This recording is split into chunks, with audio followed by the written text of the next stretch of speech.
Introduction. Value for money is a continuum, okay, of the cost-benefit assessment. We will try to explain why, or to what extent it is true what I'm saying.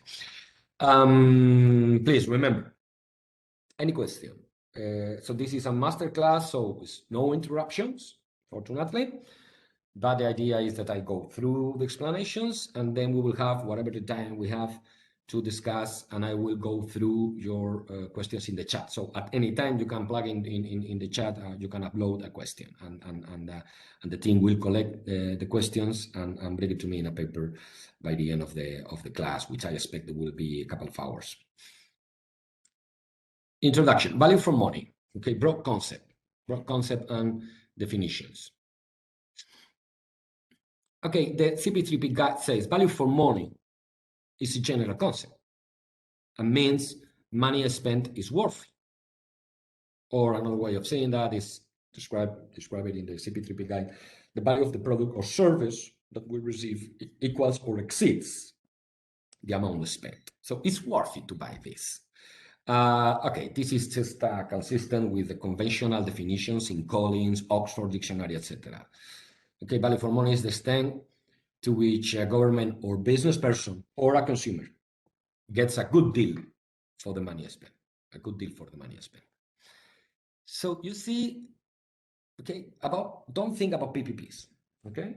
You see that this is also applicable to deciding, is this project worthy? Is this project worthy? Is this a good project for the society? Is this a good public investment? Is worthy that I commit money in the name of the taxpayer to construct this road or this rail or this metro? So this is related to what we call in the CP3P methodology and many countries in the world, the investment decision. The investment decision made by the government is about, is worthy this project for this public need, regardless which is going to be the method for the procurement, if it's going to be a PPP or a conventional project or whatever. But as the CP3P guide explains, value for money is also, with capital letters, is also a specific test in the context of the PPP assessment. And this is the point here now. No? It's comparing the relative merits of the PPP route against other routes. Okay, but typically here we are in the context of comparing the PPP route with the most practical conventional contract mode, public traditional conventional contract mode. Okay, and this will be represented by the public sector comparator in the quantitative analysis. So this is related to the procurement decision. Once we take the investment decision, the project is worthy, comes the procurement decision, which is the best way to buy the project. Or the question is, does the PPP procurement offer better value for money than the best practical public sector delivery model? So better value for money. This is very important. The question is, does it provide better value for money? Not just value for money. I mean, higher economic benefits for the society, an incremental efficiency for the society coming from a project, okay, a public project, a project that I have decided to proceed with that is worthy. So the project is value for money. Then is value for money or is going to create additional value for money if I do it as a PPP? That's a big question. So it's a continuum, okay? Remember, we talk about money spent is worthy, and when we are talking about the PPP, we talk about better value for money or higher value for money. So it's a continuum, okay? Let's see, cost benefit assessment as the main methodology to test the economic power, chance, or economic feasibility of a particular project, public investment, and the value for money assessment. Okay, so we have, on the one hand, we have the benefits.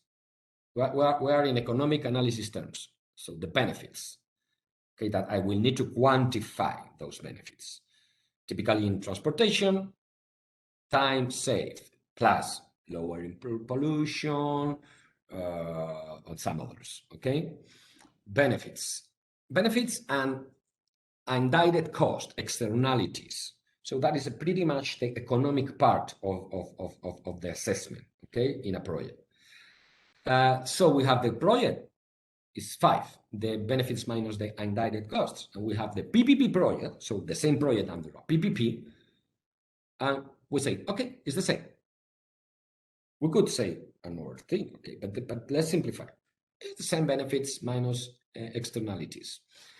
But then we have the direct costs, which is directly monetized, okay? It's another story that we, in economic analysis, we need to do some adjustments, okay, for opportunity costs, etc. But this lesson is not about CPA. So we have 5 minus 4 in the project. So is a benefit, okay, is a benefit of 1. And then we have, in the PPP project, the direct cost could be reduced to 3. So you see, the cost benefit is going to increase by 1. So that is the value for money. The relative cost benefit assessment, the relative cost benefit assessment is same costs, same benefits, lower cost by 1 million. That is the value for money. You see? So it's a continuum. We compare 2 contracting options to see which is expected to generate higher value for money. Okay? After having verified that the project is going to generate value for money for the taxpayer, which is the original cost benefit. All right, so I think the example is clear. Value for money is 1 million. But you see that in reality, what we are still doing is working in CBA, even if we are going to ignore the rest of the parameters and concentrate it in financial projections. Remember, we are updating the CBA. Okay? Value for money is a continuum. Let's keep on explaining this. From a very value for money perspective, we go and just think about the project costs. Okay, project costs of the project, 4 million. Project cost of the PPP, the project under PPP, we are saving 3 million. So difference in cost is 1, so 1 million is the value for money. Okay. The reference project cost, which is the PSC, minus the PPP cost, that is the estimated cost savings. That is value for money in value for money assessment. Sorry. Ignore the rest of the things and concentrate in the differences in direct costs. Okay. More. The dangers of the value for money. When we forget that the king is the project. Let's see this project. Okay, a project assessment, public investment. Costs 7, benefits 5, minus 2. Cost benefit is negative. I should not proceed with this project. Let's see in the PPP, as a PPP. Same benefits, lower cost. Still, cost benefit equation is minus 1. I should not proceed with this project. However, this is value for money. Positive. You see? You see? It's 1. So if you just ignore that we are coming from an economic analysis, and that's the first thing that should be done is an investment decision, you could just move forward with this project. But this project is destroying value for the society. Okay? It's possible to have value for money positive with a project that is value for money negative in terms of cost benefit assessment, even under the PPP mode. Okay? The king is the project. Okay, quantitative value for money. So let's have a first contact.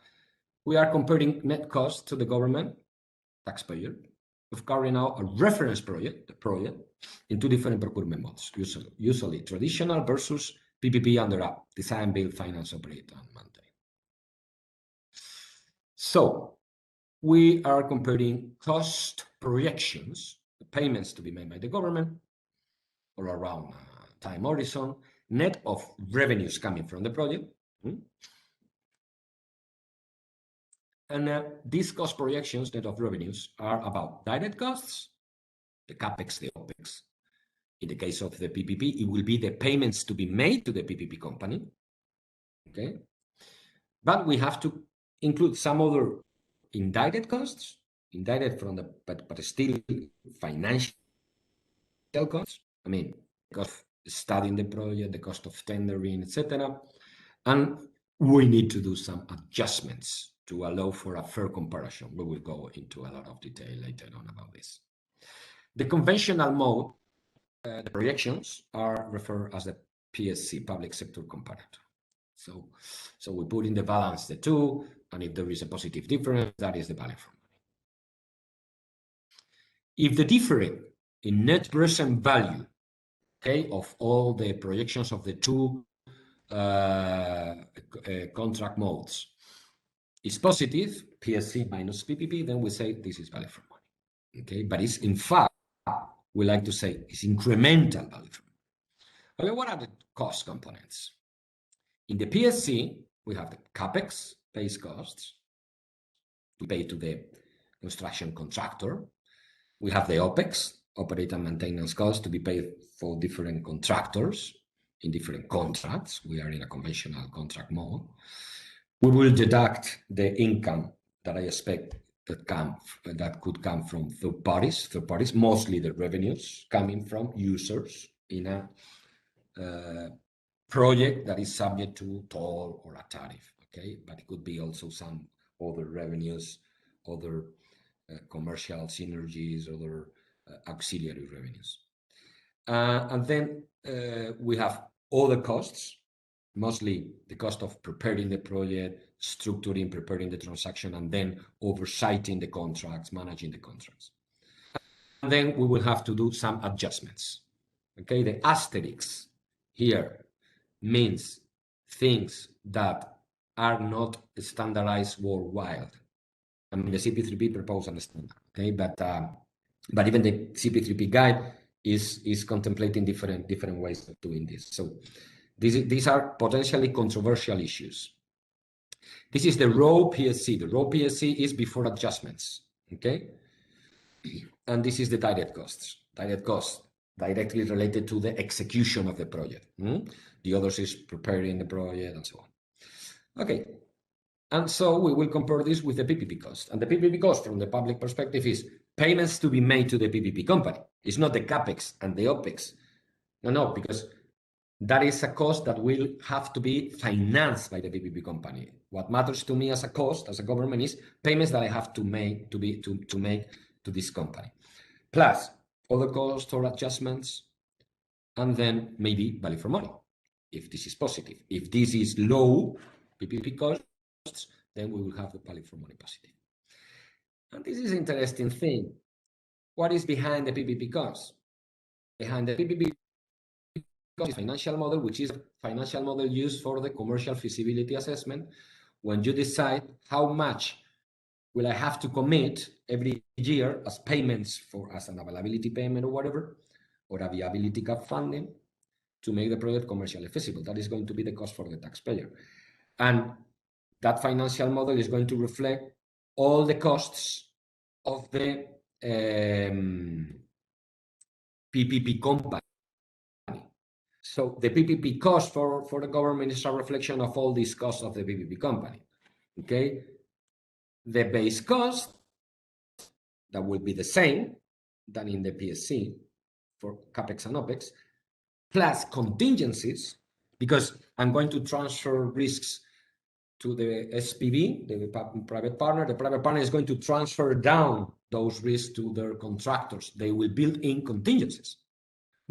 But there can be also efficiencies. So it's going to be adding up on top of the base cost for the PSC contingencies, but we are going to subtract efficiencies. Typically, the net value of contingencies and efficiencies is going to be negative. I mean, it's going to be an add up to the costs. Then we will subtract third-party income, like in the other case. It's going to be the same. We will discuss about that later on. Then this guy is going to have taxes. This is very relevant for the future adjustments, because these taxes that are implicit in the payments that I'm going to make to the PPP are not a real cost for the government, because tomorrow is going to be a fiscal revenue. And then they will have a financial cost of the debt, and they will have the return, the cost of the equity. Okay, all this together will tell me the total cost or level of payments that I will have to commit, the cost for the public sector.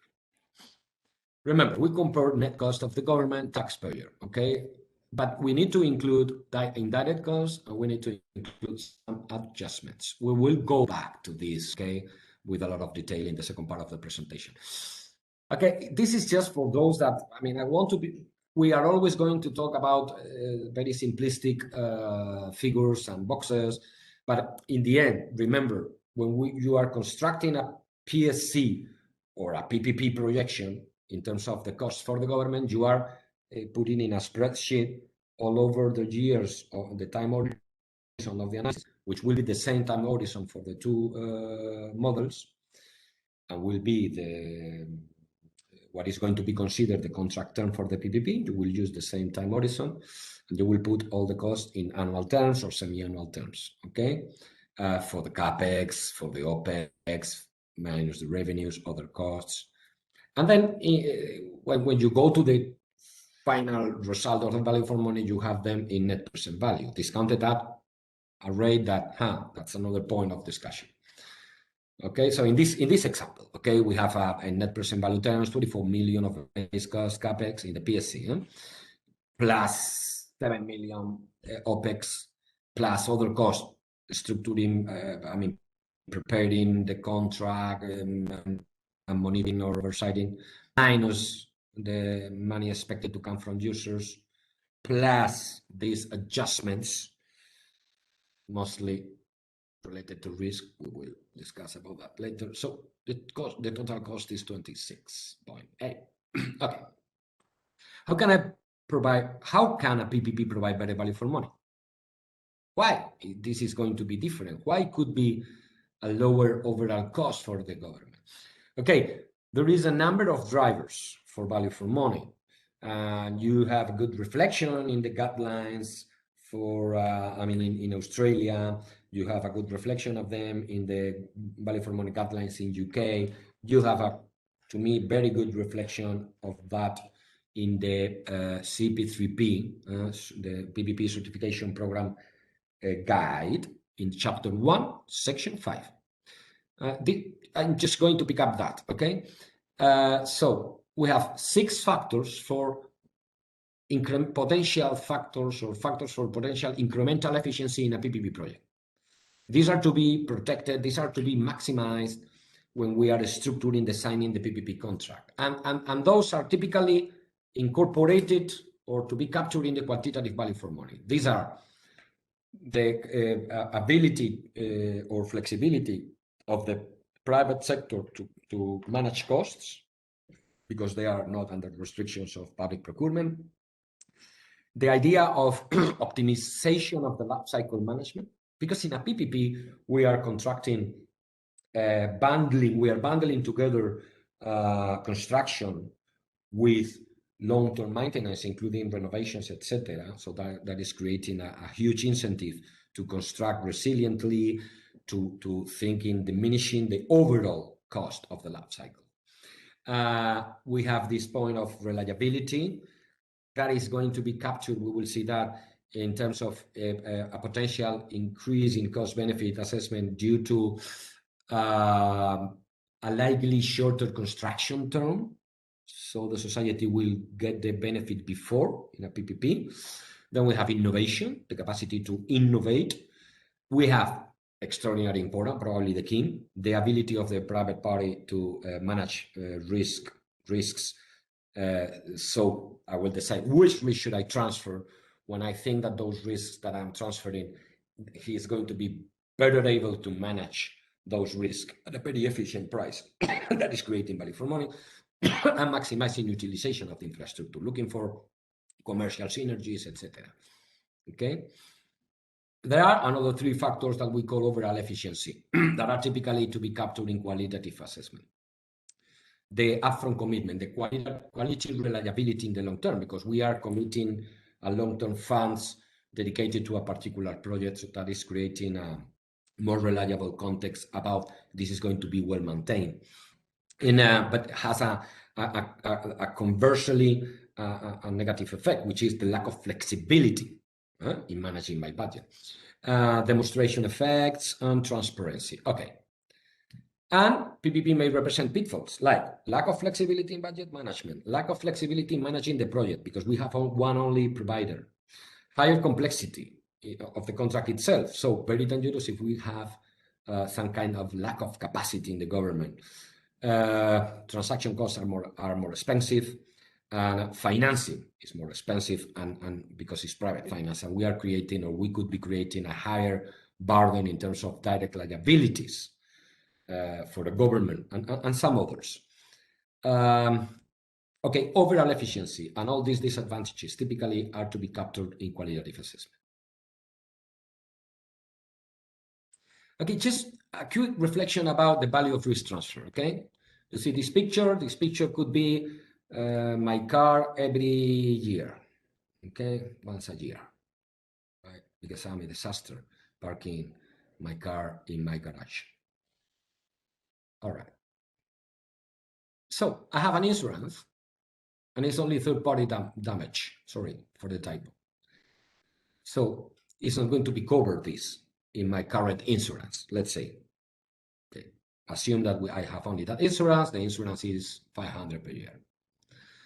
But then I realized that if I increase my insurance and I incorporate all damages for 200, an additional 200, I could have all these things suffering a scratch in the door of my car from time to time. I have that covered, the cost of repairing that. Okay, so I need to think, it's value for money. So should I proceed with this? Okay, the value of risk is probability of something happening multiplied by the impact if the thing is it happens. Okay, probability. Let's say this is happening to me twice a year. That is more or less, okay, probability, frequency. The cost of repair each of the impact, 300. So my expected cost every year is 600. That is the value of the risk for me that I am thinking about transferring to my private partner. Private partner in this case is the insurance company. So it's definitely, this is higher than 200. So I would be creating, in my case, 400 of value for money. But listen, the value of this risk is a valuation that I do in terms of my experience, etc. And this is the valuation of the risk that I am considering to be transferred, but it's the value to me. Because, I don't know, there could be this, how do you say, princess, no, not a princess, not a princess, not a prince, a count or something very, I don't know, they have 50 cars, 100-year-old each of them, and I mean it's impossible that they will suffer any single scratch. They love their cars and it's so careful, but probably the probability of suffering a scratch is close to zero, and they will decide maybe not to. This is not value for money for me because it's so unlikely that I will suffer a scratch. So, but to me, it's good value for money.